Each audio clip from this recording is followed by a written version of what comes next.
Prepare yourself for Earthling Entertainment, the perfect blend of paranormal and pop culture, with your host, Joe Wakefield and Ryan Lang.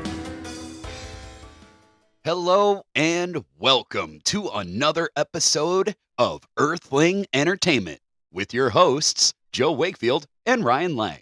Hello, I'm your host who's eagerly awaiting the release of the X-Files Lego set. I gotta be honest, I thought it was AI. It turned out it was real, and I couldn't be more excited. Joe Dude. Wakefield. Dude, that's sweet. Yeah, dude, look it up online. It won a contest, and they're actually making it. It has like a UFO, and it beams light down with Mulder and Scully. They have other links to the episodes below the ground. There's like a little under tunnel. There's like 4 or 5 different characters from X-Files in there. It's pretty epic. That's awesome. I kind of want the new Death Star one that's $1,000. Hi, I'm Ryan Lang. Oh my god! It seriously is. It's over $1,000. It's over $900. How? Where would you put it? Because you have to like suspend it from a string in a room and have that be the dedicated. Like the whole room's got to be dedicated to that Lego set. Dude, and I forgot the piece count, but I don't know if I could do that. I don't know if I like in me, I want to, but I don't know if I really could, especially with my kids. They just destroy it. No, I understand. The only Lego set I've made as an adult there was this. It's called a long neck, and it's kind of like a giraffe robot from a video game called Horizon Forbidden West and Horizon Zero Dawn. Of course. Long story short, it's like a 12-inch or 18-inch like kind of giraffe-looking thing, and it's not that many pieces, and that took me months, months to dedicate time enough to put it together. But you did it. But I did it. And you know what you listeners did? You picked a hell of a podcast to start listening to. Indeed. All you reoccurring people, hey, how's it going? If you haven't already, drop a review on wherever you listen to your podcasts, whether that's Apple Podcasts or Audible or Spotify or any of those. We crave your reviews. We used to want your downloads. We still want your downloads. But now we're asking for a review. Yeah, reviews actually we found would be really cool. We would like to have... That's a weird way of wording it. Yes. We want to hear what you have to say. Anyways, if you are joining us for the first time, guys, if you have never listened to Earthling Entertainment before, I'm going to tell you what we do here. So basically, guys, it's split into 2 halves. The first half is really, really spooky stuff. The second half is all pop culture entertainment. But segment-wise, we start off with a little thing that's a little spooky, a little creepy. Sometimes it's cryptozoology. Other times it's a haunting, a myth, or a legend, but it's always spooky. That's why it's in our section called Spooky Stuff. It is spooky. Followed by Disclosure Discussion. That one's all about aliens. It is about aliens. Lots of them. Extraterrestrials, different kinds of races of aliens, UFO stories, videos, anything that's going on with all these congressional hearings lately. That's what we're going to get into today. Yeah, that's right. And then, like I said, the second half of the show is all dedicated to pop culture and entertainment. So sometimes we have celebrity guests or audio dramas or quizzes. We always have some genre news. We talk about celebrity deaths, all entertainment, all pop culture. And then those 2 things come together in a delicious Oreo of a podcast known as Earthling Entertainment. That's right. We are the Oreo. You are the milk. Let us dip ourselves. Yeah, and apparently too much of you will cause us to melt and crumble. Nay. If that's not a metaphor for, I'm just doing anything in the arts, I don't know what is. I'm here for it. Make me soft and mushy. So, guys, since we do cover a little bit of pop culture and all that jazz, I wanted to talk very briefly about the Emmys. So Ryan here, my lovely co-host, That's me. he's not as much of a TV guy. So rather than name all these shows that I know he's never watched and probably hasn't even heard of, I was just going to cover a few things. Outstanding Drama Series. The winner, The Pit, HBO Max. Just to give you some backstory, The Pit is kind of like a sequel to ER, except halfway through development, they dropped it. It is no longer a sequel to ER, so much so that the original creator of ER, the widow of Michael Crichton, actually tried to sue The Pit, saying, hey, that was that show, that sequel show we were developing. But no, this thing, The Pit, is in Pittsburgh, and it has, that's why it's The Pit, I imagine, yeah. I was thinking Parks and Rec. That was dumb. That was dumb, Ryan. Indeed. Outstanding Comedy Series. The winner was The Studio by Apple TV, which I love that show. If you are ever worked in the film industry or just interested in filmmaking, that show is outstanding. what is it? Outstanding limited series or anthology series. The winner is Adolescence from Netflix. Outstanding lead actor in a drama series was Noah Weil for The Pit. Like I mentioned earlier, he is in Falling Skies, which is a great sci-fi show. If you guys like Walking Dead with aliens, you'd dig it. Outstanding lead actress in a drama series. The winner is Britt Lauer for Severance, Apple TV Severance. Outstanding lead actor in a comedy series. The winner is Seth Rogen. That's his first Emmy win, and that is for The Studio. It is on Apple TV. Outstanding lead actor in a comedy series. Oh, excuse me. Outstanding lead actress in a comedy series was Jen Smart for Hacks, and that's on HBO Max. Outstanding lead actor in a limited anthology series or movie. The winner is Stephen Graham for Adolescence. And outstanding lead actress in a limited or anthology series is, of course, Kristen Milioti. I was never want to mispronounce her name, but I always do somehow. And that's for The Penguin on HBO. And she, of course, is the mother from How I Met Your Mother. And outstanding supporting actor in a drama series. The winner is Tremel Tillman for Severance. Now, this is kind of crazy because it is 2025, and he is the first African American male. That just blew my mind. I mean, go do with that what you will. Outstanding supporting actress in a drama series is Catherine Lanassia for The Pit. Outstanding supporting actor in a comedy series is, of course, Jeff Hiller for Somebody Somewhere on HBO Max. And that's just a couple of them. I don't want to sit here and go through the entire list. Yeah, because that's what I heard was it was like everybody who won was either HBO or Apple TV. That's Well, what I heard. I don't know. Fair enough. Fair enough. They have a lot of celebrity guests on The Studio. Oh, yeah, they do. Martin Scorsese was in the first episode. Yes. So I did hear a bit about this today, actually. I was listening to, different news and stuff like that.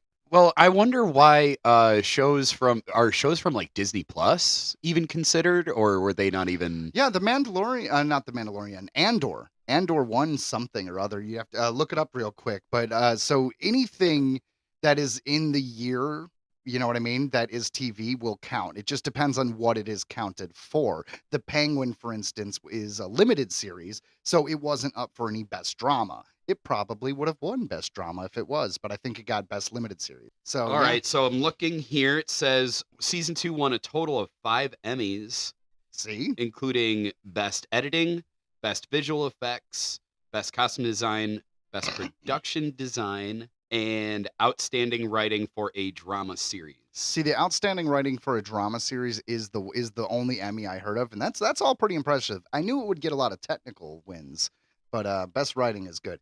I know it's not your Star Wars because your Star Wars is space wizards and lightsabers, and you're not too much for like the intrigue and politics and espionage. I loved Andor season 1, and I got in the middle of season 2, and I must have just been fog brained, and I couldn't because I found myself being like, I don't really know what's going on right now.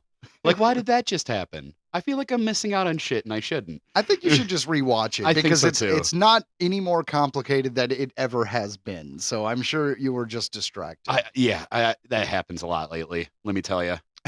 Andor season 2 was worth the watch, Squirrel. and it did very well of leading into into Rogue One. But you know what's kind of funny is Ewan McGregor, the guy who plays Obi-Wan. He had mentioned he's like, I know that guy. yeah, he's like, I love Andor, man. If they ever do a season 3, I want to be in it. And he's like, I know we got to backtrack or do flashbacks or something to make it work, but I'd love to be in it.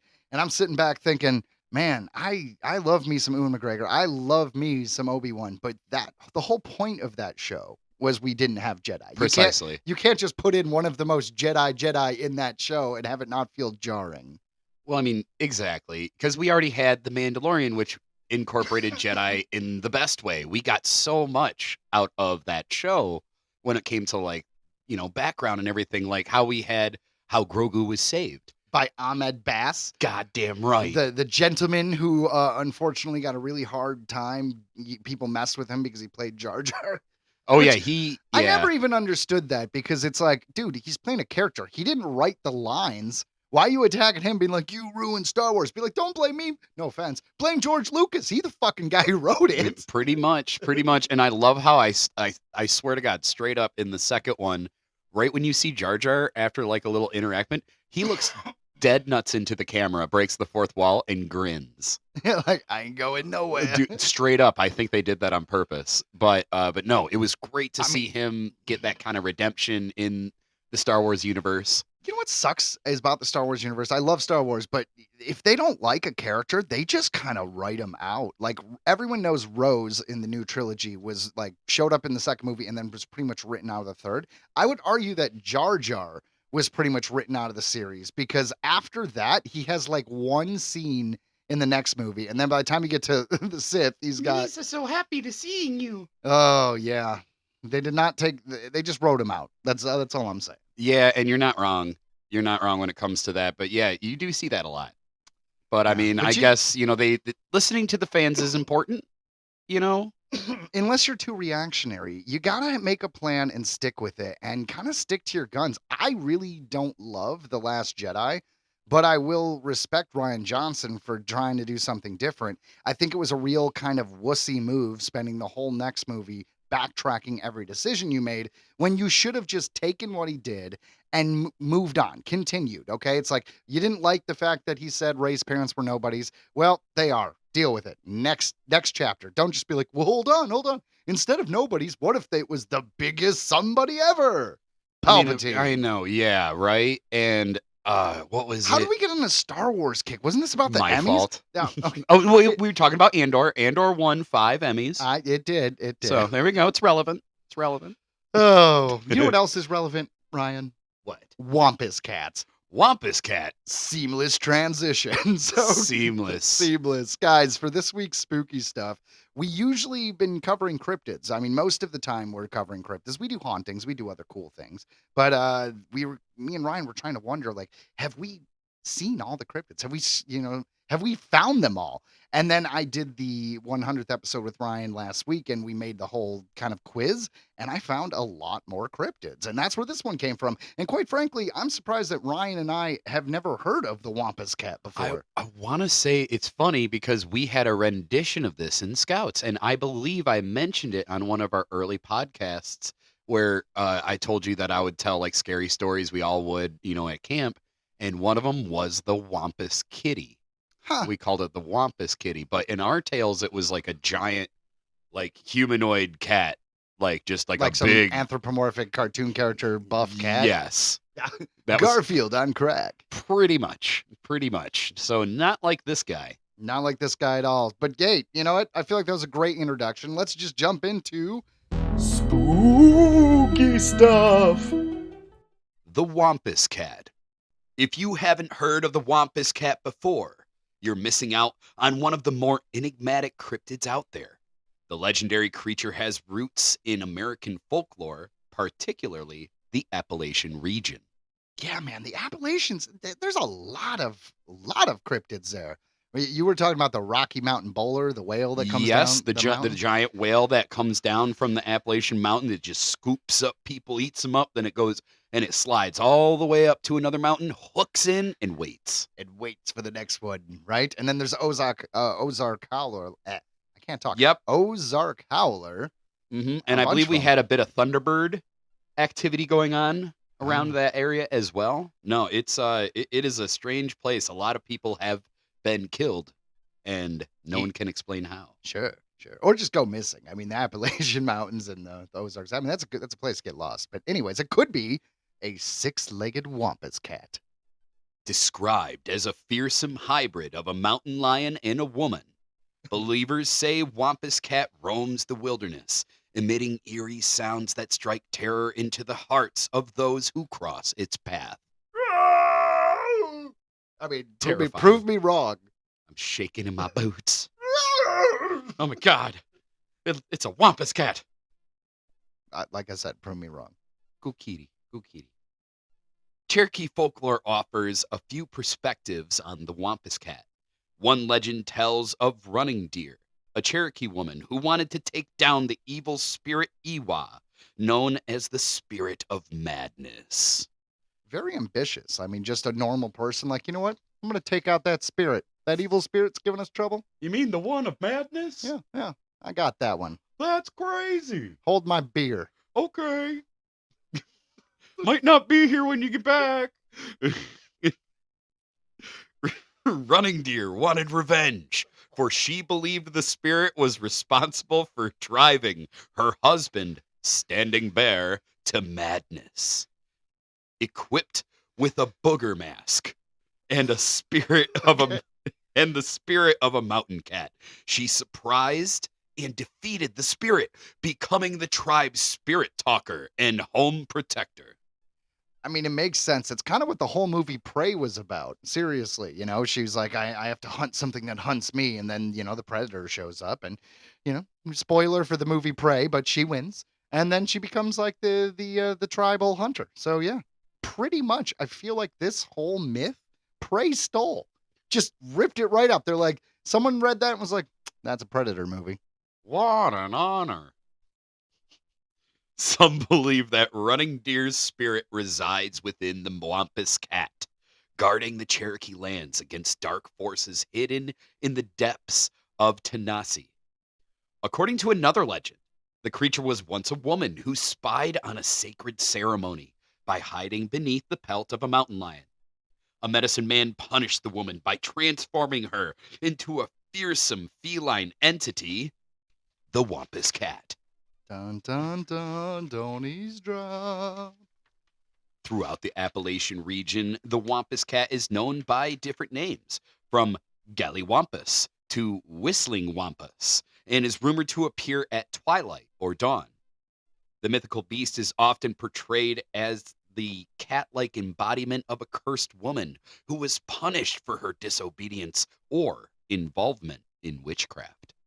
Makes sense. A lot of cats are usually tied in with the whole witchcraft thing. It's like a familiar or something. Well, yeah, it's a familiar, and they say that came from like the Dark Ages during the plague. It was spread by, rats and fleas, and ladies who were single and happened to have a ton of cats literally became known as witches because they had all the cats, but they lived because the cats took out the rats. Yeah. Oh, you know what? That's a really cool thought. So Straight up. Yeah. So I'm just living because I haven't been I haven't been bitten by a flea because my cats are eating the rats. Yes. Huh. Isn't that crazy? Yeah. I learned that and I thought it was sweet. And I'm like, so that it makes sense. And that's why like cats are associated with witches. Huh. I mean, you just blew my mind. I don't know how true that is, but I'm taking your word for it for face value. And my God, Ryan, mind blown. I know my witches, bro. So, other interpretations suggest that the concept of the Wampus Cat was influenced by European mythology, specifically the idea of witches or women with shape-shifting abilities. These influences may have merged with local Appalachian folklore over time. Sure they did. Some historic accounts also lend weight to the existence of the Wampus Cat. The Greenville Sun reported December 17th, 1918. Wampus is reportedly roaming the Big Ridge in the vicinity of Gethsemane. The newspaper went on to say that sightings and rumors of the Wampus Cat have been persisted for generations, further fueling the intrigue and tall tales surrounding the beast. I mean, anytime I wish newspapers did that today. I really do. I wish they took wild leaps. I just want someone to be like, no, straight up, we saw Bigfoot. We're reporting it. Everyone's all just like, there was a possible sighting of a cryptid. No. Let's commit like these old newspapers when they actually wrote flying saucer crashed. I want to see that. Do you remember when they covered when that neighborhood swore they saw the leprechaun? Yes. And they had the photo, the image, the drawing? Oh my God. So no, those people took the chance and look at that. It was internet famous and we're still talking about it. They like committed. Like Class C. So they're like, a leprechaun was spotted, and you get all these witnesses. We've got I a drawing. Saw this fucking leprechaun. And we've got a drawing. Someone drew a leprechaun. They're like, that's that motherfucker. And it was the most silly. Like it looked like a 5-year-old did it. It looked like an SNL sketch when it's like you hold up a picture of a leprechaun, be like, yep, that's buckle on the hat, little shamrocks on the shoes. You nailed it. Dude, nailed it. That's what they got to do. You're right, Joe. They got to take. Yeah. You got to take a chance. So, any newspapers from the early 19th century just casually being like, a wampus was seen. I love it. I love it. Tip of the hat to the Greenville Sun. Damn right. That's what it was called. I wonder if they're still around. Probably not. Probably not.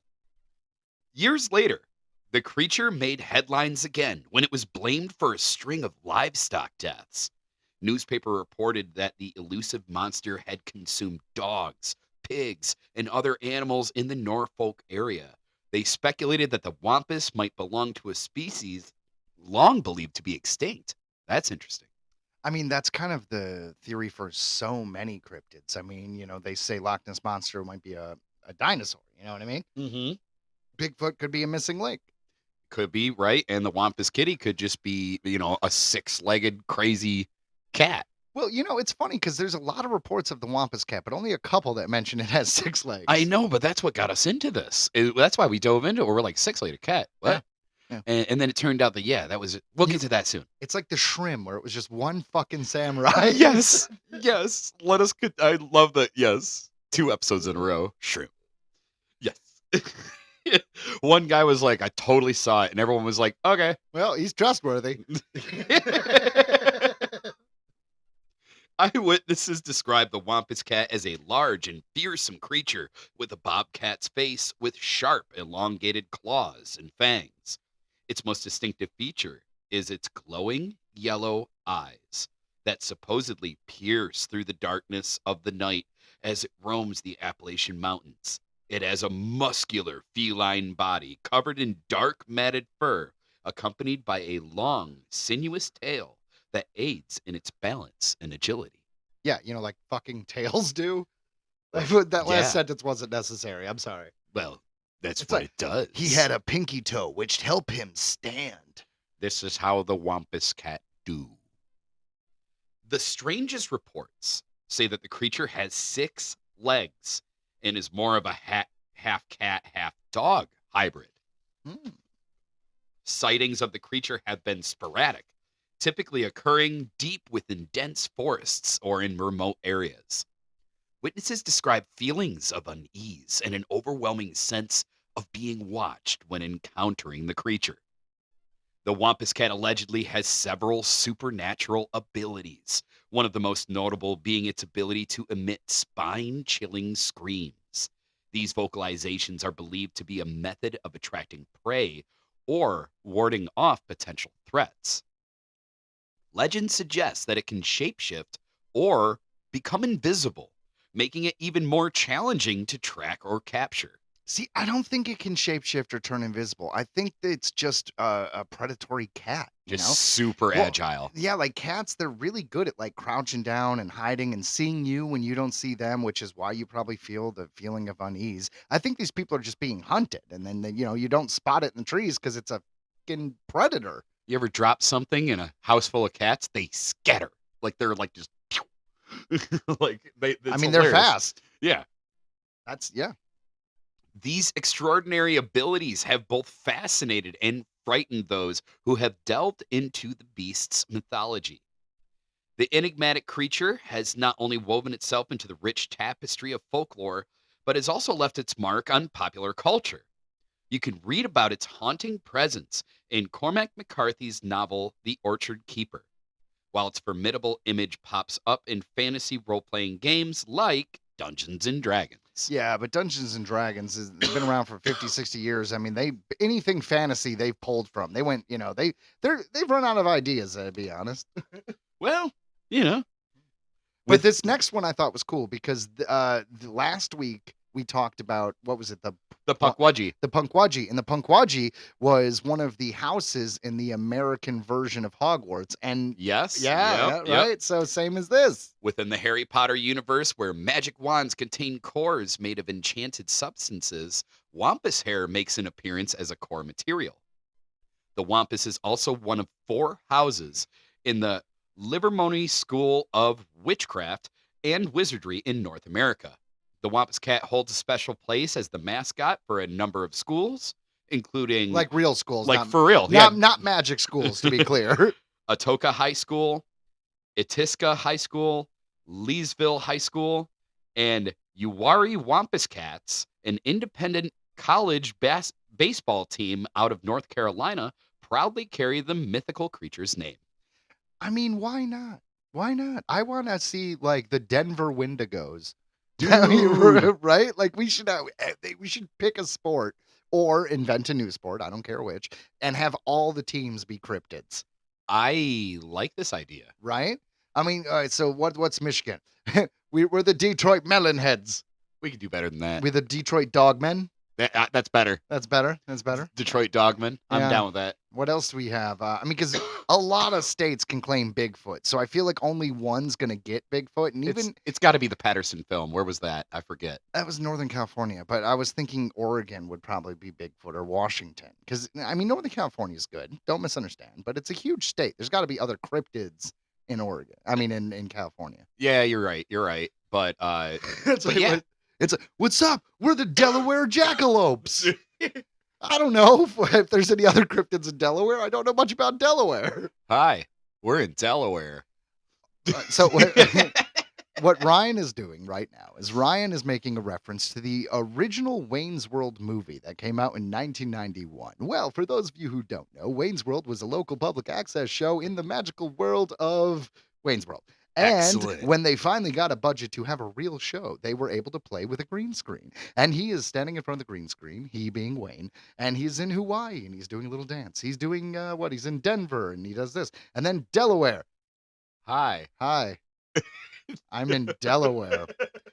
That joke has stuck with me for so long that when I moved to LA, it's a melting pot of a bunch of people, a bunch of artists, right? Obviously. But I met a girl and we were roommates for a short time, and she was from Delaware, and I made that joke and she was so offended. She was like, Delaware is freaking awesome. You don't know shit about Delaware. It's like, well, you know what? You're right. I don't. So any Delawareans out there, that can't be what they're called. Delawarean. I like it. Delawareans I out like there. it. My apologies. Oh, dude, no, none at all. That sketch is that is classic. That is a classic scene. Just That is saying. a classic scene. Now I'm wondering what the other two houses in this North American wizarding school is, because like we should got just Wampus Cats. We got Pukwudgie. yeah, but we should find out what the other two are and just do them the next 2 weeks. I'm down. Let's just cover them all. Google that. I don't know, man. That's right. And with that, let's blast off the Earth and go into outer space and talk about what we like to talk about on this week's Disclosure discussion. Ha ha ha ha. It's about aliens and stuff. A newly released UAP video is now the talk of the town. The Talk of the Town. This comes to us from CBSNews.com. A newly released video captured by a U.S. Reaper drone shows a glowing orb off the coast of Yemen. In the video, a Hellfire missile suddenly struck the unidentified object and bounced off of it. I mean, it kind of from the video, it looks almost like it hit a orb of like water, or like Yeah. if you were looking in a microscope, it would be like trying to penetrate a cell. Like it just kind Yes. of like warped around it, almost like a liquid bubble. It's hard to explain. I agree, and it even like a bubble, it like blom, blom, it like blobs off like a bit, like it doesn't remain. It's not a perfect circle going away. It like kind of blobs around, and then it kind of calms down, and then it looked like a couple pieces of it, and they were like little blobs came Yeah. off and followed along. It reminds me of like oil on a piece of glass. If you tried to like Yeah. move around the piece of glass and you saw just how the oil kind of moved, it's almost like that, except it intentionally went across the screen. Obviously, that's why it's a UAP. But hitting it with that missile, it was literally like throwing a metal dart into a suspended bubble of water. It literally was 100%. It was so weird to watch. You guys got to see this video. Representative Eric Burleson shared the video at a House oversight hearing on Tuesday. That was last Tuesday. What the military calls unidentified aerial phenomena, or better known as UFOs. The video, dated October 30th, 2024, was provided by a whistleblower, and when slowed down, the missile can be seen continuing on its own path after striking the orb. A recent government report revealed that it had received more than 750 new UAP sightings between May of 2023 in June of 2024, leaving lawmakers digging into the mystery and national security concerns posed by the objects. Yeah, this isn't slowing down. I don't know if sightings are speeding up, if we're seeing more of them, or if people are just reporting them more because the taboo is disappearing. Precisely. But they're not going away. They're amping up. They've always been there. I agree with that statement. Here's a quote. "We've never seen a Hellfire missile hit a target and bounce off," said Lou Elizondo, a former senior intelligence official with the Pentagon. Yeah, he's a dude from ATAP. Yep. When a Hellfire makes a hit, a kinetic strike on something solid, there's usually not much left of whatever it's hitting, Elizondo said. It's a very, very destructive. But in the video, what seems to happen is that the missile is either redirected or in some case, perhaps glances off the object and continues on its way. I don't know if it would. I don't know if I'd say glances off. To me, it seems like it just goes right through it, slows down, and changes trajectory. I agree. What is not shown in the video is a second Reaper drone that launched the missile. Details remain unclear, including what the mission was. However, the U.S. military was conducting regular airstrikes against Houthi targets that posed a threat to the U.S. Navy and commercial vessels. Pentagon officials told CBS News they have no comment. I mean, that makes sense. The military is usually not forthcoming about military actions that they are doing. Oh, yes. Let's just tell you all of our secrets. But hold on. You got a pen? Wait. So we actually do have a clip of this hearing in which they showed this video. And even George Knapp was there. And I really am a big fan of his and Jeremy Corbell. So we're going to play that clip here real quick. And then tell us what you think. Yeah. Yeah. Tell us what you think, guys. All right. So it's about 3.5 minutes. Let's jump in. Admiral Gallaudet, Lou Elizondo, and Mr. Gold, and the many others that have come forward. We hear you, and it's time that we, enough is enough. It's time that we take action. Look, I'm not jumped to the conclusion that I believe that there are, aliens coming from another planet, but I'm open to that. And I think that it's our responsibility, especially when we're seeing that we have a government that is actively blocking information from us. Just last night, I tried to get an amendment onto the National Defense Authorization Act that fit in the germaneness of that bill to have UAP disclosure. And conveniently, it was named non-germane, mostly deemed by staff, not even an elected official. This is the kind of stuff that we repeatedly see. Last year, we were blocked by someone in House administration from being able to receive a full briefing from Arrow. So not an elected official, but someone in staff blocked us. And I've had it. Enough is enough. I want to cue up a video that I've been given. And as before it starts, I'm going to describe. This was taken October 30th of 2024. This video is of an MQ-9 drone tracking an orb, or this object, off the coast of Yemen. You'll see that another MQ-9 launched a Hellfire missile. You cannot see that drone. And so I'm not going to explain it to you. You'll see exactly what it does. This is when it's zoomed out. So you can still see it traveling.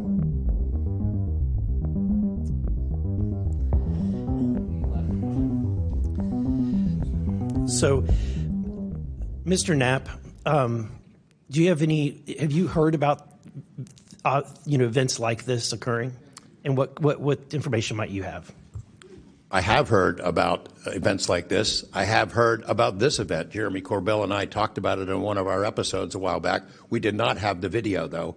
There are servers where there's a whole bank of these kind of videos that Congress has not been allowed to see, that the public hasn't been allowed to see. Occasionally, some of that stuff gets out in the wild, and it comes our way. It should be going to you. The public should be seeing this stuff. And why you're not allowed to, I don't know. But that's a Hellfire missile smacking into that UFO and just bounced right off. And it kept going. It kept going, and it looks like the debris was taken with it. Yeah. What the hell is that? So flies like that? Again, I'm not going to speculate what it is, but the question is, why are we being blocked from this information? I wonder what it's going to take to like blow people's minds if this doesn't do it, Ryan. I have to agree because, and I loved what he had to say where he's like, somewhere there are just files and files and files of videos just like this. And it should be public. It should be made public. That's why we started this segment is I have like a weird anger in me about it because I know the real stuff's out there. Like they've got better videos. They got better stuff than what we've seen. Yeah. No, yeah. You're totally right. But have you ever seen those comparisons of like any president in history that like you see a picture of them before and after their term? I think they look so old and ragged, not because of the stress of the job, which I'm sure is horrible. I think they find out too much crap about aliens. I agree with that. It's like, you know what? This is a lot, guys. This is a President, lot to take. Sit down. Yeah. This is Glorb. Yeah, exactly. All right, so we got a couple species we need you to meet, a couple different bases, a couple different rules, By the way, Star Trek is essentially real, and we're up there. So, but when it comes to the list of planets that are considered for this organization, we rank pretty much at the bottom. So, here is a list of everything you're going to do. Welcome, you are the leader of the free world. Turns out, not that powerful in the cosmic scheme of things. And if you deviate from any of this, we will replace you. Yeah, space cash. That's right, space cash. Anyways, so guys, look at the video. Check it out. It is insane. Like Ryan and I described already. Anything I say now will just be repeating what my own thoughts, but it is crazy. And with the possible mothership headed towards Earth and could be here in a couple of weeks. Atlas, here she comes. I suggest we all pay as much attention as possible because you don't know what kind of information might end up being kind of handy to know. Speaking of information that might be handy to know, if you guys wanted to take your alligator into Walmart, it turns out you might not be able to do that anymore. But I know what you're thinking. That's a little weird. How's that weird? I mean, you said Walmart, right? Anything's allowed at Walmart. Evidently not. Check out this next segment. Real World Weird. Walmart bans emotional support alligator over safety concerns. Stupid. This comes to us from coasttocoastam.com. One man's well-dressed reptile is no longer welcome in Walmart after the sight of her shocked several customers. Was this? Never seen an alligator before? Who's shocked? Like you said, who's shocked at seeing anything in Walmart? Walmart. I wouldn't even look twice. Earlier this month, residents of West Brownsville, Pennsylvania, spotted Wesley Silva and his pet alligator, I'm going to do my best, Genzioshi, shopping at the superstore with the 32-pound animal wearing a light gray dress, and it is quite nice. Yeah. Yeah, it's like a little sweater. A woman told local news outlet XPXI about her surprise seeing Genzioshi rolling down the aisles. I looked and I saw this alligator dressed up, standing in there, and its mouth was sticking out of the buggy. I didn't believe it, she said. Photos online got Walmart's attention. The company stated, while we aim to be inclusive, the safety of our customers and associates is our top priority. In a new news press release, the store said that alligators are a potential danger for customers and therefore, unfortunately, not allowed inside. Yeah, but you know what? It's a numbers game. It's a popularity contest. That's if right. enough of us email Walmart and bitch about this alligator policy, we guys, we got Cracker Barrel to bring their logo back. We could get Walmart to let alligators back in. Freedom for the gator. It's like you always said, man, the green eggs and ham theory. Just bug them long enough. If green eggs and ham has taught me anything, is if I bug you long enough, you'll do whatever the fuck I want. Joe has said that to me since we've first been friends. And I've talked him into doing a podcast for 2 years. A lot of stuff. Can't wait till our next movie, bud. Keep going. Oh, dude, yes. So, Silva addressed the ban in an interview with NBC while holding Genzioshi, who was dressed in a fur-lined, heavy knit sweater. Oh, okay, so Gianoshi was wearing a different than He this has photo. many clothes He for has his many alligator. outfits Yeah. for Gianoshi. If you're gonna have an alligator, you might as well dress him up. Aw. So she's in a fur-lined heavy knit sweater. He still plans on taking his precious pet to other businesses, saying he'll bring her wherever she is welcome. You're Fair welcome enough. here. Yeah. You're welcome. Well, maybe not. We got No. kids. We got kids here. I'm also thinking like reptiles cold-blooded. You probably shouldn't be dressing it up in sweaters and shit, right? Well, I don't know. I've never thought about the concept if a sweater is good or not for an alligator. Well, the answer would be it depends on the temperature outside. But Ryan, what is the weirdest thing you have ever seen in a Walmart? And I'm being honest, do you have a story? Or is it just like internet surfing that you've seen horrible things? I've seen some strange things at Walmarts, mainly people with way too small of clothes.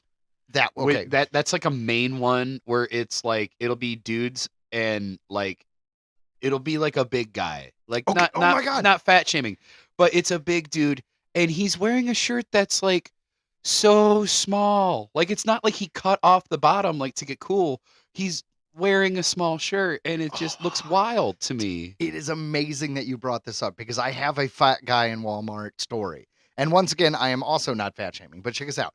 We're in there and it's me and I don't know if it was one of my buddies. I think maybe Caleb. It was in Los Angeles area, one of the suburbs. But the point is we're in the Walmart, we're walking around and there's this really, really, really big guy who looks like a sumo wrestler. I swear to God. I'm like, oh, and it's not the strangest thing you see. Maybe he's dressed up as a character or something. And then as we get closer, because they're just, minding our own business, we just happen to be heading in the right direction. It's revealed that he's not a sumo wrestler. This is a grown man, full on baby diaper and baby outfit. Now it's like a costume diaper, but he is dressed as a giant baby. What tipped me off is when he turned and he had a big pacifier, like one of those comically sized pacifiers. Did he have like a dominatrix like leading him or something? If so, she was in the bathroom or like maybe in line, but no, it was just, I wish I had a funny story where it's like he was, like looking at something strange just to add a cherry to this. But no, he was just wandering around. Where was this at? Which Walmart? What state? So it was California. Okay. Yeah. I'm kidding. But I'm kidding. It was it could have been Long Beach area. I'm not really sure, man. I was there for a while. But yeah, that was the strangest thing I ever saw. That beats mine. That beats mine. My thing is just like, wear clothes that fit you. You know what I mean? You're gonna go out like you looked in the mirror and you went, looking good. Well, it wasn't a Walmart, but the most weird, what is it? The emotionally support animal that I've ever seen was a peacock. You did tell me about the peacock. Yeah, someone was pushing a peacock in a baby carrier. That's awesome. Yeah. That's awesome. It was just kind of funny because I thought it was, I don't know, like they were doing like a parade float or something, or just being weird. Once again, it's strange. Because the feathers were all out. And then I go around and it's like this peacock, but its like head is in the front and just to give its butt the room to have the feathers out. Very strange. Okay. I've seen bird people before, but it's usually like a cockatoo or whatever. Sure. You know what I mean? And just kind of like chilling on their shoulder. I've seen bird people about. There are bird people. And you know what? There is also this next story from St. Louis. Ooh, are there bird people there? I'm sure there are. St. Louis ice cream chain unveils cryptid-themed flavors. Why didn't they hit us up? Finally. A St. Louis-based chain of ice cream shops is celebrating the spooky season with 4 new flavors inspired by iconic cryptids. According to a local media report, Clementine's Ice Cream rolled out the monstrous concept earlier this month at its 10 locations throughout Missouri, Kansas, and Arkansas. The company boasts that the collection brings each cryptid mystery to life through bold and unexpected flavors. Like that could be good as long as they're like good flavors. Like it's just like, it's like unexpected. What is that? What is that? Paint. That's it's paint flavor. Paint.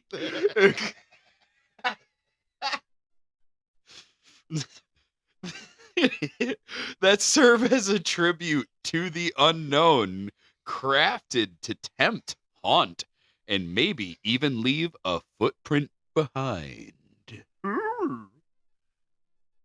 Among the 4 cryptids represented in the ice cream shop offerings are Bigfoot, figured, which manifests in the form of a non-dairy blend of chocolate and coconut laced with smoke and studded with roasted almonds and marshmallows. Maybe it's because a coconut kind of looks like a Bigfoot being brown and furry, but I get it.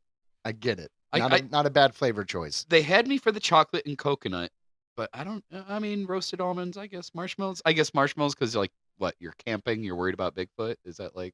I don't know, man. That's kind of like where my head goes. I think they just kind of made up these flavors and said, what cryptid could we attribute this to? That makes sense. And then you've got the Loch Ness Monster, which is a white espresso ice cream with salted caramel streaks. See, that has nothing to do with the Loch Ness Monster. It's not the right color. It's not, yeah, it's fine. I disagree. Yeah, they should have went with something green. They should have had like a minty flavor for the Loch Ness Monster, see? right? Something green. Yeah. Okay, so we agree. See, guys, you should have hit us up. Rounding out the set are the legendary Mothman, a bitter black cocoa ice cream with raspberry jam streaks, and the infamous Jersey Devil, which may have the most intriguing taste, as it is described as being spicy barbecue flavor with a dash of paint. I'm kidding. With a dash of caramelized hot honey. Okay, I've had like jalapeno flavored ice cream, but I don't know if I want spicy barbecue. Spicy barbecue ice cream. I mean, I'm not going to say I wouldn't try it. Yummy. I would try it. Give me a spoonful. I'll give it a shot. Yeah, like a spoon. That's it.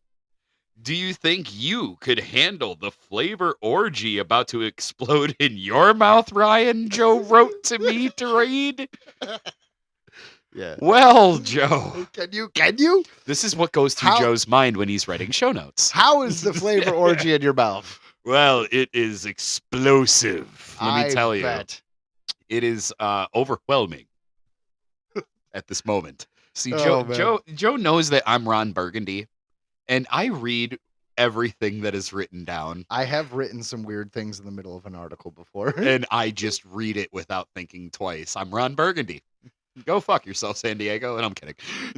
That was from the movie. Anchorman. Yeah, quite. Okay. But all jokes aside, man, I would totally try these ice creams. I don't really know, like I said, about the barbecue flavor. That sounds gross. I think I would definitely like Bigfoot. And I think I will, even though it has nothing to do with the Loch Ness Monster, I would try that ice cream as well.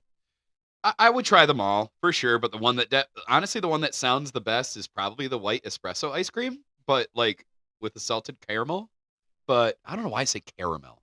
Sometimes I say caramel, sometimes I say caramel. When I read it, I say caramel. Dude, it's tomato, it's tomato. Exactly. Yeah. But no. Soda or pop, whatever. No, I love coffee ice cream. So I'll bet you that one's good. Espresso ice cream. I don't know, man. I like coffee ice cream too, but espresso ice cream, what's the difference? Is it just stronger flavor? I think so. Yeah, I guess that makes sense. I'm down. All right. So that was some pretty weird news, dude. Well, I hope you guys enjoy that delicious treat. And here is our halfway point. So we're going to step away for a moment. And when we come back, it's time to dive into the pop culture. We are? Calling all comic fans, it's time to feed your brain at Green Brain Comics, where the freshest new issues, graphic novels, and manga hit the shelves every week. Whether you're looking for the hottest new series or the latest small press sensation, we've got it all. Every genre for every age, Green Brain Comics is your one-stop shop for all things graphic storytelling. Got questions? Our friendly staff knows their stuff. Whether you're a longtime fan or new to the world of comics, we've got recommendations that'll keep you coming back for more. And don't forget to check out our special events. Green Brain Comics is not just a store, it's a community. Located in East Downtown Dearborn, we are at Green Brain Comics on Facebook, Instagram, and YouTube. Shop online at greenbraincomics.com. And remember to feed your brain at Green Brain Comics. Earthling Entertainment special report. We got nothing. It was a slow news week. This has been Earthling Entertainment special report. We reported nothing. We nothing. Failed you. No. Out of all the reports, this was the least reporty of them all. Okay, it's only slightly annoying that those gremlins came in to do special report because they didn't have anything to do, but they just wanted to get paid for the day. I was gonna say we still gotta pay him. Those little bastards. I don't know, Ryan. Crazy. I mean, it is crazy, but you know what to me is crazy is I love Bob Marley. I've always loved Bob. He's got me through some tough times. You know what I'm saying? And Sure. No I woman, love- no cry. yeah, oh dude, that's what's up. And Buffalo Soldier. Even though Bob Marley probably wouldn't be fans of us, we are fans of him. Oh yeah, yeah, dude. And I love his story. Like, there's just so much. Like when you dive into Bob, and I somehow missed this fact that I stumbled upon. So I would like to have this be the subject of this week's Music Mumbles. Well, let's do it then. Music Mumbles. It's Bob Marley's most successful song. However, there's a mystery behind it, and it reveals his commitment to humanitarianism and helping his friends. This comes to us from ultimateguitar.com.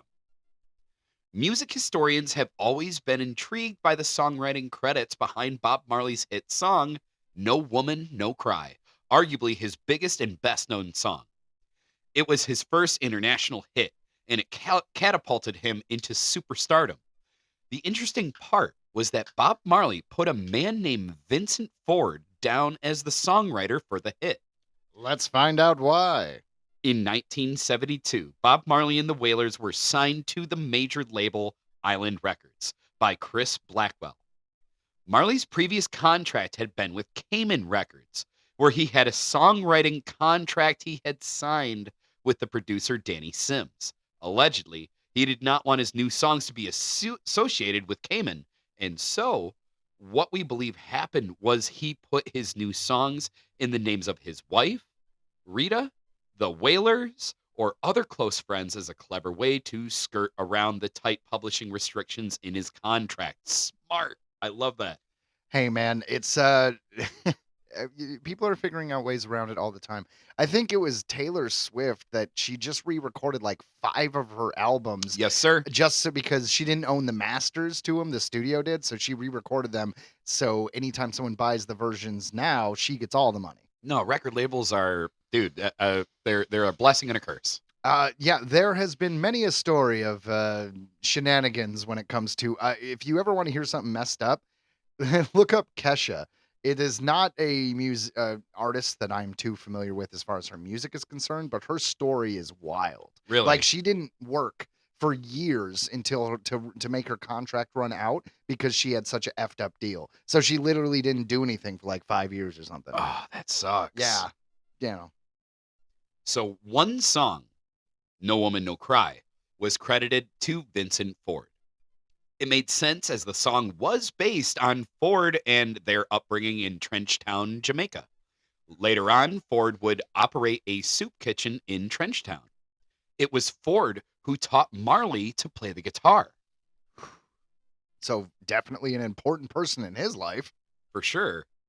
Bob Marley wrote the song himself in 1974, but put Vincent Ford as the songwriter to ensure that Ford got the royalties instead of Marley's former label.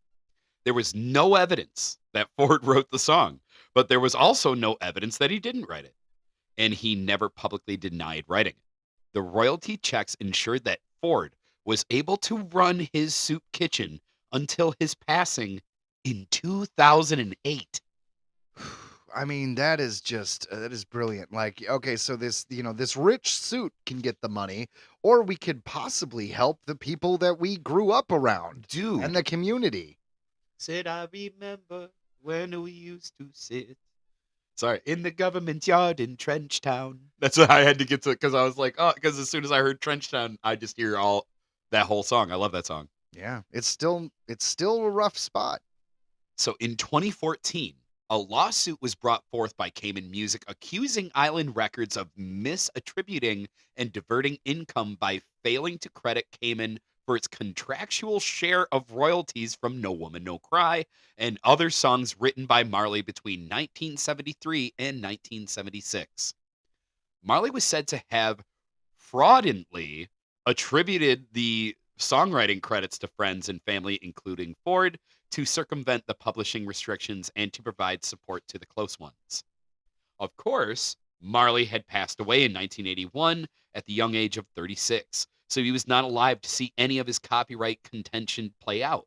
But Not my problem. yeah, he died of gangrene of the toe from a soccer accident.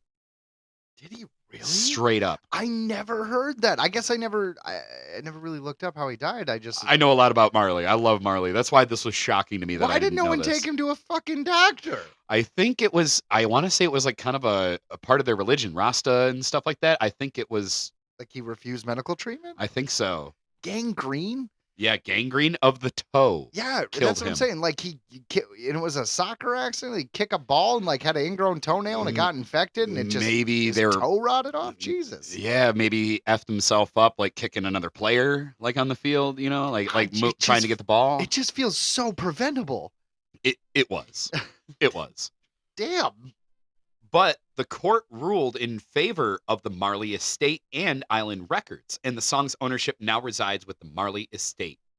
This largely hinged on the 1992 agreement where all Cayman Music's rights to Marley's music were transferred to Island Records anyway. So what were they trying even to do? Like, Well, I mean, I guess they eventually got it, but the guy died. He was able to run a soup kitchen until he died, right? So even though because they got the rights back, that's what it's saying, right? Yeah. Yeah. All right. Well, whatever. yeah, Island Records had it anyway. Well, he did his job, is the point. Exactly. Marley's diversion of songwriting credit may have been treading in some legal gray area, but it ensured that the money went where it was of much more use, to the same project housing community where Bob Marley grew up and learned to play guitar. Trenchtown is still considered a low-income area in Jamaica with significant poverty, so the influx of cash going to support the people living there was a welcome gift from Marley that kept giving long after his passing. I mean, I always hoped that if I ever became a multimillionaire or was doing something like that, that I would give back. I don't know. I was like, hey, I'll pay for somebody's film school or, I'll go to give to a charity or do something like that, or I'll build homeless shelters. I mean, that's what I think most good people think of when they're like, when I get rich and, I don't need the money because I'm taken care of. What could I do to help? And it's just like, this is a guy who put his money where his mouth is. No, he did so much. Like he was a really great dude. Like I can't say enough about Bob. Rest in peace to Bob, and rest in peace to his buddy who wrote "No Woman, No Cry" and used that money to feed the hungry. Like Awesome. Awesome. Well, speaking of dead people, let's jump into our next topic. Remember that guy? Remember that gal? Well, now they're dead. Well, we got 3 of them for you today, folks. That's right. We got some legends for you today for sure, starting with Robert Redford, the longtime Hollywood icon and star of classic films such as 1969's Butch Cassidy and The Sundance Kid and 1985's Out of Africa, has died. He was 89. You know what, Ryan, though? I think you might remember him better from being the villain in Captain America, the Winter Soldier. Oh my God, yes. Yeah. I knew, because I was going to say that one would get you. that. So, okay, so I definitely know that role for sure. But like, I figure like it's so weird.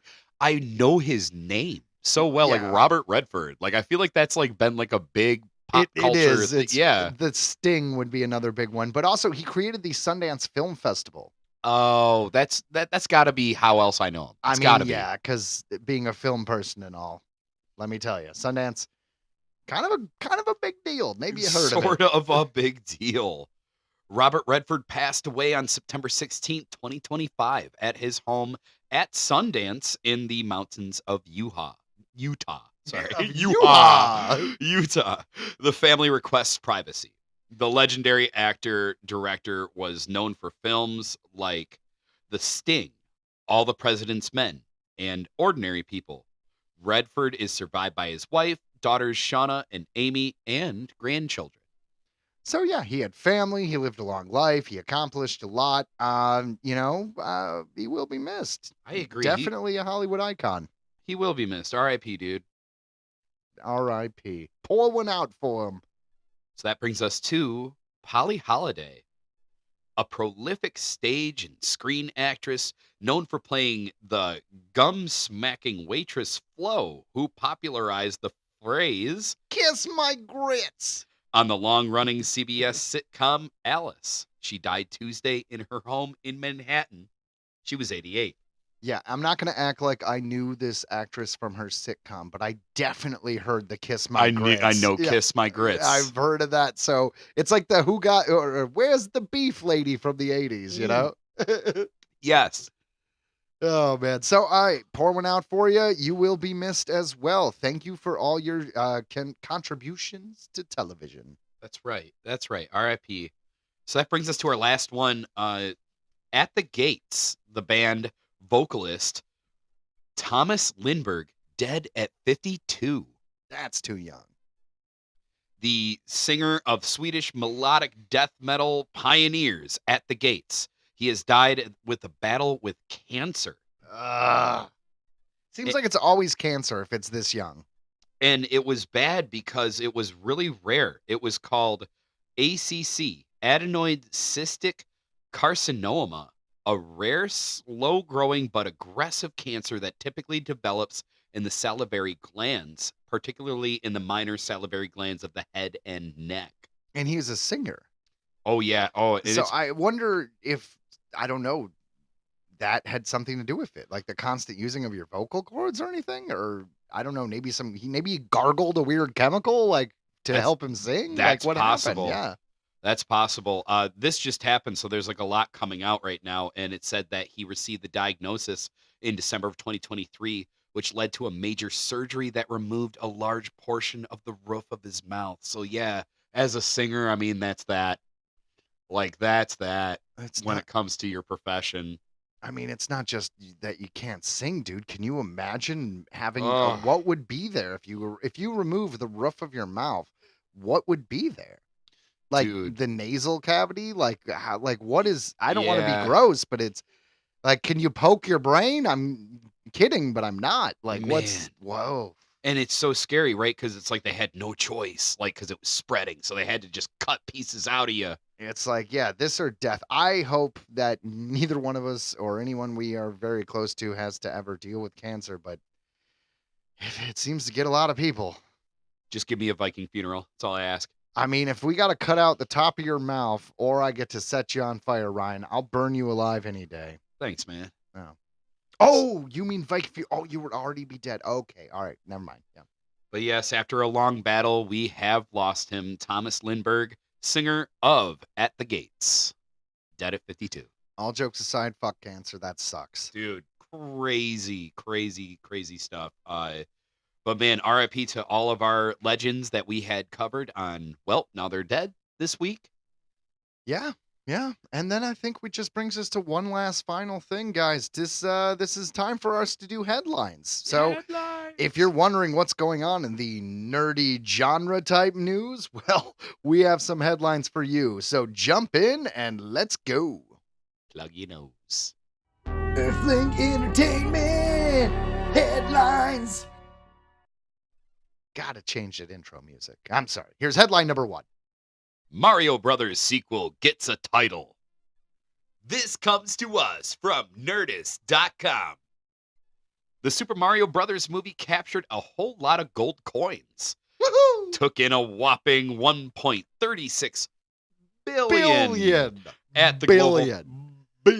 at the global box office, guaranteeing that just like the legendary video game franchise itself, we'll be getting a whole bunch of Mario titled sequels for a long time. Yeah, that's true. But 1.3 billion, I believe it was the highest grossing animated movie ever until Inside Out 2. Inside Out 2, I think, beat it. I think you're right. I remember that. We covered that. So now we know what it's going to be called. Nintendo announced its animated hits follow-up is titled The Super Mario Galaxy Movie. Oh, which was Space Fans, so we dig it. I'm down. Nintendo and Illumination revealed I have to do the minion when I do it. Revealed the official title during the latest Nintendo Direct presentation. The Super Mario Galaxy movie is taking its name from the franchise's critically acclaimed and beloved 2007 Wii game, Super Mario Galaxy. Unfortunately, I didn't play that. Both the original and its 2010 follow-up Super Mario Galaxy 2 will sit 4th and 5th, respectively, on Metacritic's best games of all time. I mean, that's pretty good. It's pretty darn good. The last Mario game I played was Mario 64. I just didn't stick with Nintendo. So as soon as like GameCube came out and then Wii and all that, I didn't continue on that train. Pretty much when PlayStation came out in 97, I just stuck to PlayStation the whole time. I dipped my toes into Xbox 360, but beyond that, I've been PlayStation through and through. So a lot of the Nintendo franchises they just kind of went away. Like the last Zelda I played was Ocarina of Time. I didn't even play Twilight Princess or Majora's Mask. Dude. I know. Well, anyways, Breath of the Wild and Tears of the Kingdom are hands down just amazing. if I wanted to see Zelda fly around like a dragon, then I would play a, JRPG, Ryan. Oh, wait, that is a JRPG. Anyways, but all I was trying to say is I'm not familiar with the Mario Galaxy game, but I heard it was really, really good. Me too. Just commenting on what you said, as far as I went, honestly, was probably Luigi's Mansion 3. That was like the last Mario game I played since Mario 64. Right on. The Super Mario Galaxy movie will see the return of Chris Pratt as Mario and Charlie Day as Luigi. Anya Taylor-Joy, Princess Peach, Jack Black as Bowser, Keegan-Michael Key as Toad, and Kevin Michael Richardson as Kamek are also back for more animated fun. Nintendo and Illumination said they will announce additional characters and voice cast at a later date. The Super Mario Galaxy movie hits theaters on April 3rd, 2026. I mean, I'm excited for it. It's going to make all the money. I mean, obviously they wanted to go with this game because it was a very popular game, but it's funny because I don't even know who the villain is. Like Zelda, you could pretty much assume that Ganon, for the most part, will be the villain, but Bowser isn't always the villain, is he? And if he is, I don't know. But hey, I'm excited for it as much as I was excited for the first one. I'm excited for this one. I mean, the sequel we really need is to the 1993 live-action Super Mario Brothers movie, which I know will never happen, partially because Bob Hopkins is dead, and partially because nobody wants it but me. But someday, Ryan, I want to see like an animated. You know how they occasionally do like animated sequels like years after live-action stuff? There's got to be fan films. They had 2 Adam West starring Batman movies that were animated based on the 60s cartoon that came out like 2017, 2014. I'm just saying, Ryan. I agree. We might be able to get this Super Mario Brothers live action movie in animated sequel form. I could see it. I honestly could see it happening, and I think that they would they would do the characters how they look in the animated series. No, well, that would defeat the purpose. The whole point is to do a sequel to that 1990. It's not important. So, guys, are you excited for Super Mario Galaxy? That is the non-93 sequel. Well, we kind of are. We'll see what happens. I hope there's Yoshi. I hope Yoshi's in this one. Yoshi's got to be in it. They teased Yoshi at the end of the last one. That's so right, they did. Yeah, so he's got to be in it. Yeah. All right, so that brings us to our next number 2 headline. Marlon Wayans confirms he'll be back as Shorty in Scary Movie 6 next year. It's actually really cool news for me. This comes to us from BloodyDisgusting.com. We already knew that the Wayans brothers will be back to write an upcoming horror spoof sequel, Scary Movie 6, which will mark the first time the franchise's original creators have been involved since Scary Movie 2, way back in 2001. But will Marlon Wayans and Sean Wayans be back on the screen to reprise their roles from the first 2 movies? Speaking with Entertainment Weekly, Marlon Wayans confirms that he'll definitely be back as Shorty in Scary Movie 6, the character he played in Scary Movie and Scary Movie 2. Marlon Wayans will star alongside Anna Faris and Regina Hall, who of course also both starred in the first 2 films. Sounds like it'll be a full-on throwback to the early 2000s. I always liked Anna Faris. I'm happy they brought her back. I know she was in all of them except for the 5th one. Dude, yeah, Ashley Tisdale was the lead in the 5th one. I always think about Smiley Face when I think of her. That movie was great. Yeah, no one knows about Smiley Face. I love but that us. film. All right, guys, if you are a fan of Anna Faris, I gotta go. My dealer's gonna take my bed. She did a stoner comedy in the, let's say, early 2000s, and it was really funny. And Ryan and I still reference that movie, but honestly, no one remembers it but us. Everyone Danny should see it. Masterson's in it. Dude, it's a good movie. Yeah. You know who else is in it? Oh my God, John Krasinski, the director of A Quiet Place. I wouldn't Jim even know from The Office. See, I wouldn't have even known back then who he was. No, so, we didn't know who he was back then. He was nobody back then. It was before The Office. He was just an actor. That's incredible that you know that. Fair enough. I have a bunch of useless information, bud. So here's a quote.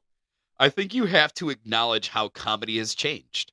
Not just horror has changed, but films have changed. The audience has changed. The world has shifted, Wayans tells the outlet. I think the way to do that is to make the generational gap part of the conversation. That's how we constructed the movie, so we can talk about it all.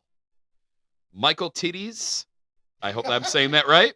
I do not think his name is Michael Titties. Michael dude. Titties? Where is that? Tids or Tides? Yeah, Tides. it's definitely not titties, I'm right? sticking with Titties. Michael Titties is directing as the franchise's upcoming sixth fucking installment, stupid. releasing on June 12th, 2026, with Rick Alvarez writing and producing alongside the Wayans brothers. So, I mean, good we got Michael Titties on this. You know what I'm saying? I'm sure his name isn't Michael Titties. It makes sense to me, Joe. But no, honestly, I'm stoked about this because Shorty's effing hilarious. Like, that's to me like the most quotable parts of those movies are from him. Where he's just like, don't save me yet. I'm getting high as a motherfucker. Ryan, of course we like that character, and he's the most quotable. We were 13 when that movie first came out, that first scary movie. The second one was 2001. That was our freshman year of high school. The importance of books. Free papers. Dude, come on. His lines are classic. I love them.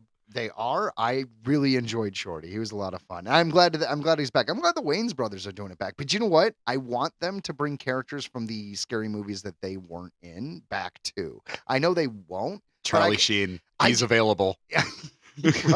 Probably is available, yeah. But I mean, bring Ashley Tisdale back because she was the lead in the fifth one, and kill her in the first scene, like so many horror movies do when they bring back characters from the last movie. They kill them off right away, and then just bring it. You know what I mean? You know, make fun of legacy sequels like they do. I don't know. I'm excited. No, I'm excited as well. I feel like Scary Movie 1 and 2 really like helped kind of morph a lot of our comedy appreciation. Like, it really was like a thing when we were kids. Agreed. Headline number 3. There's a Wednesday spinoff about Uncle Fester. Good. This comes to us from EW.com. Ew. Ew. Netflix struck gold with Wednesday, the supernatural horror comedy centered on the sardonically morbid teenage daughter of the Addams family. With Jenna Ortega in the title role, the series premiered in November of 2022. Holy crap. Yeah, I know. It's 3 years. To critical acclaim and quickly became one of the streamer's most watched shows ever. It took 3 years, but Wednesday finally returned for its anticipated second season in 2025, with Netflix quickly commissioning a season 3. And now, after years of whispers, Fred Armisen himself has confirmed that a Wednesday spinoff based on his Uncle Fester is officially in the works. That's right. Wednesday's criminal, scene-stealing uncle is getting a show of his own. Fred Armisen confirmed the spinoff during a September 8th appearance at The Tonight Show with Jimmy Fallon. Yeah, quote, he says, we're working on it. It's fantastic. It's amazing, he shared. Armisen also praised Wednesday director and executive producer Tim Burton. You know, while I do think he truly believes that it's going to be an amazing show, I don't think any actor's ever worked on something and just like in a press be like, you know, it fucking sucks. Wasted our time here. Our director, he blows. Doesn't know what the hell he's doing. That Tim Burton, amateur. Amateur. Yeah, let's face it. Yeah, Yeah, so- you know what I mean. Like, are you trying to say like maybe give it your own opinion, like give it a watch, like I'm saying if you like Wednesday, you'll probably like the Uncle Fester show. I'm just saying I don't think you will ever hear an actor be like, dude, it sucks. Don't waste your time. Please do not watch. An exact release date for Uncle Fester's spinoff has not yet been announced, with the project just beginning to take shape. It may take some time before Netflix reveals what the Addams Family fanatics can expect Uncle Fester's return to our screens. And while I'm sure it'll be good, and I'm sure I will enjoy it, considering it took them 3 years to do a season 2, I'm not going to hold my damn breath. You know, Uncle Fester coming out 2032. maybe not. Maybe so. Maybe. Dun-dun-dun-dun. Dun-dun-dun-dun. Da-na-na-na. Da-na-na-na. Headline number 4. Yes! Yes, high five. Yes! Nailed it. All right. Yes! Henry Cavill injured while... You know, Ryan, we have a good back and forth, you and I. You know what I'm saying? Henry Cavill injured while training for Highlander, delaying production into 2026. So does that mean there's another?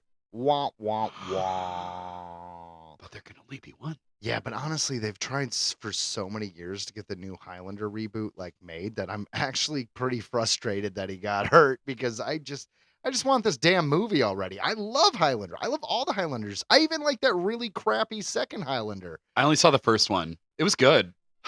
Final Dimension was pretty good. That was the third one, and it was basically a direct sequel to the first one, ignoring the second one. Then the fourth one was called Highlander Endgame, and it brought in Aaron Paul, who is not Aaron Paul, different guy, different Paul.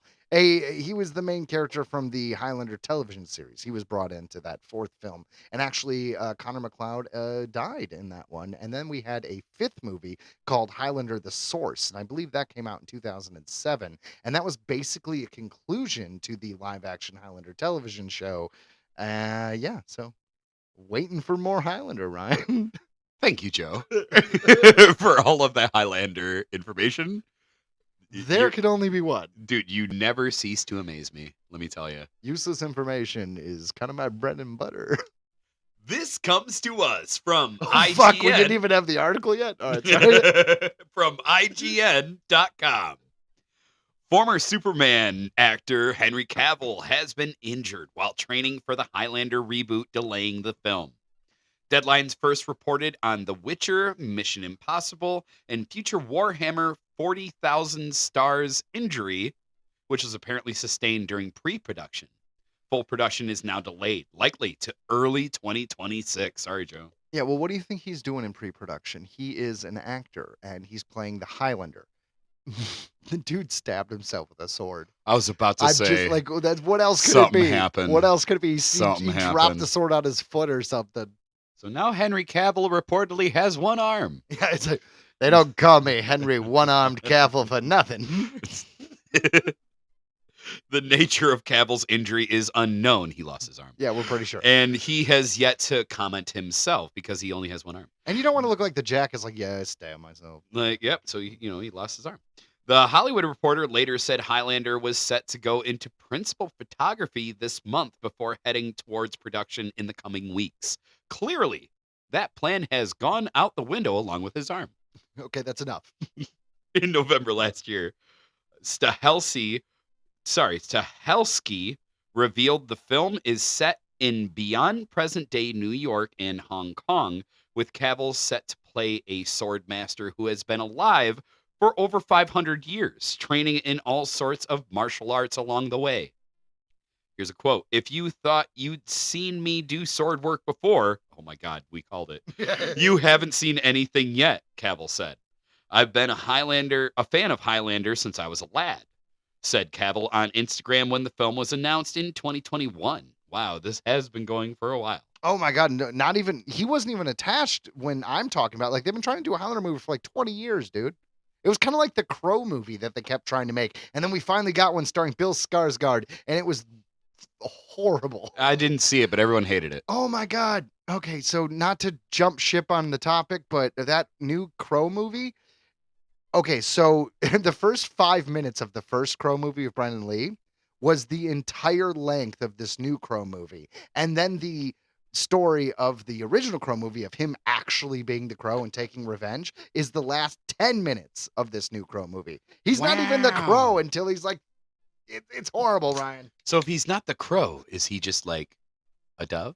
No, but it's seriously bad. Like, I'm not kidding. It's I'm just- Bill, it's all I right, know, I'm no, kidding. it's like it's Bill Skarsgård and this woman, and they're just like, let's be angsty and in love, but making terrible decisions and pissing off gangsters until we both die terribly, and then you could be like the Crow for 5 minutes. How romantic. High romantic. Anyways, back to Henry Cavill stabbing himself in the foot. Right? Or cutting chopping- off an arm. Or yes. cutting off an arm. Fair enough. From the movies in all of their 80s, Queen slathered glory to the TV show with an actor who looked remarkably like one of my brothers. This is a quote, being not shy with swords and having a director as talented as Chad Stahelski at the helm. This is an opportunity like no other, he says. The Highlander films and TV series revolve around an old age war between immortal warriors who can only be killed via beheading. The cult classic 1986 debut film starred Christopher Lambert as Connor McLeod, Connor McLeod, bud. Thank Connor you. McLeod. who is trained by Sean Connery's Ramirez. It fused past and present day storylines, switching from 16th century Scottish Highlands to 80s New York. Cavill's role has yet to be officially revealed, so the question is, does he play McLeod? Cavill's co-stars on Highlander include Russell Crowe and Karen Gillan. Yes. All right. So, do you know, like, how much do you remember about Highlander in general? Like, you know, I remember that the prison guard from Shawshank Redemption was the bad guy. yeah, the Kurgan for sure. All right. So, you know, they cut off your head and then lightning comes out of their body and you absorb their power, right? There could only be one.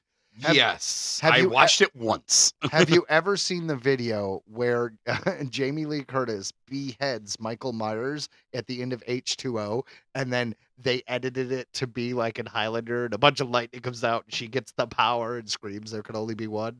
No, but it makes sense. It is so amazing, Ryan. See if you can find it on YouTube. I will do my best. So, guys, if you're a fan of Highlander, bad news. It's apparently been delayed. I am bumming about that, to be honest. But hey, we'll see what happens. I'm a big Cavill fan. I like what he does. Yeah, his Warhammer 4000, I'm excited for that because he's very passionate. The same way he was passionate about doing The Witcher, he really loves tabletop games. And, you know, this is Warhammer. So I'm Space Marine version. So I'm excited for that as well. So And they shared I the think he's crap. doing a Voltron movie, too. Really? Yeah, I remember them sharing the crap out of him playing Warhammer. Yeah. Like, that was every interviewer had to ask him about it because he, like, admitted it once and everyone's like, oh, I'll ask him this. Like, you know what I mean? Like, come up with a new question. We already know. He plays Warhammer. He's a nerd. We love him. All right. So, guys, this final headline, it's kind of a big deal in the industry. And so I felt as though we had to cover it. Ryan is not going to have a lot to say on this, but I do. So let's You know jump me in. so well. Paramount and Skydance moves to absorb one of the biggest media companies in the world following an $8 billion merger. This comes to us from Collider.com. Another seismic shift in the studio system may be on its way. The ink on the deal that joined David Ellison's Skydance with Paramount is barely dry, and already the new company is looking to acquire one of Hollywood's oldest and most venerable studios. According to reports, Paramount Skydance is looking to acquire Warner Brothers Discovery, which just blows my mind. Warner Brothers stock is already jumping at the news, which, if it comes to fruition, would create one of the largest entertainment conglomerates in the world. Warner's CEO, David Zaslav, has recently discussed splitting the company back into its component halves of Warner Brothers and Discovery, reversing the merger that occurred in 2022 when AT&T spun off Warner Entertainment and merged it with Discovery. However, The report indicates that the deal would be for the entire kit and caboodle if Warner Brothers Discovery, that includes Warner Brothers itself, of course, HBO, the streaming site, HBO Max, Discovery, and its galaxy of cable channels, DC Comics and its associated intellectual properties, and much more. So, I mean, yeah, Warner Brothers already owns a lot. And that's not even mentioning the fact that Paramount itself owns CBS, Nickelodeon, MTV, Comedy Central, Paramount Plus. It's with all of that together, it's just going to be ridiculous, is all I'm saying. And to me, it's too much like a monopoly at that point. I know Disney owns Marvel, and there are other companies. Amazon owns MGM. But it just feels weird. I don't know. With less places to take projects is kind of where I'm thinking. If I'm going to pitch a movie, before I had maybe 5 or 6 places, now I have like 3 or 4. And it's just, I don't know, if everything's coming from the same company, it's all about the bottom line. They're going to be making money. So everything that they make money on, they'll make more of. So there'll be less variety. And it just builds and builds to a completely bland entertainment landscape. So I'm actually kind of worried. Unfortunately, this is kind of the way of business, but I don't know. It's like that old saying, right? Where there's Rome, and then it gets all huge, and then it falls. It happens to everything. So the movie industry, all these studios are building, and what's going to happen? They'll be taken out by indie filmmakers, because eventually people will get sick of the same stuff over and over again, and they'll desire more unique things, which will only come from indie filmmakers. And considering indie filmmakers are the only ones who can't afford to go overseas, which is cheaper for the studios, we're also the ones that are keeping the movie industry alive in the United States, as opposed to just selling it out to, let's film in Bangladesh. Not that there's anything wrong with the movie doing what it needs to do to get made, but I don't know. I have a lot to say. All I'm saying is I got a lot to say. So who knows if this is going to happen. Personally, I hope Paramount Skydance does not absorb Warner Brothers. That would be very upsetting to me. But what I hope for most of all is that Paramount follows through with their plans, which were to make a Teenage Mutant Ninja Turtles The Last Ronin movie. It was announced a few years ago. I doubt it will happen. This was before the Skydance merger, and it's also now before they absorb Warner Brothers, if that happens. And I just feel like my rated R Ninja Turtle movies are going to fall through the cracks. It's going to fall through the cracks, Ryan. I don't know what to do. It's rough. It's rough. What do you think? Well, I tell you, I don't know much about all these newfangled streaming services and companies buying each other and selling each other. But what I do know is that this is the end of the show. Well, boy, howdy, Ryan. It is the end of the show. You're right. Guys, thank you so much for listening. If you haven't done so already, please download the episode or leave us a review, or do both. Wherever you listen to your podcasts, Apple Podcasts, Spotify, Audible, they're all good. They're all great.